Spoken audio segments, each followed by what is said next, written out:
President Trump has ramped up pressure on Russia as he is pushing for a ceasefire agreement to end the war in Ukraine. The president doubling down on tariff threats against Moscow's trading partners. Fox News correspondent Bill Mulligan has more from Los Angeles.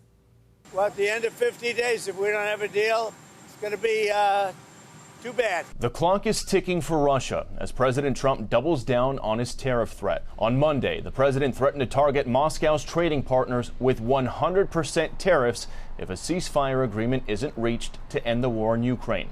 Trump gave Russia 50 days to respond and pushed back on critics who say that deadline should be sooner. Oh, I don't think 50 days is very long.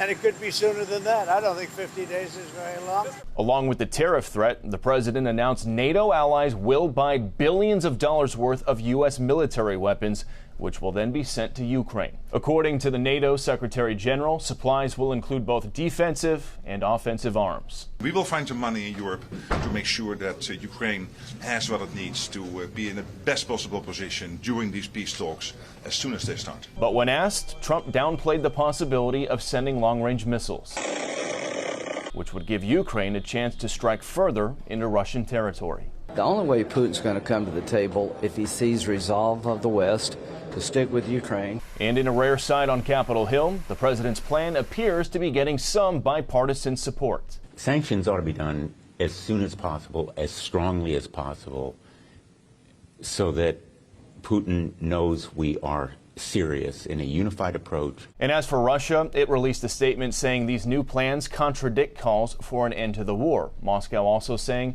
it's still waiting on a new date for peace talks. Bill Mulligan, Fox News.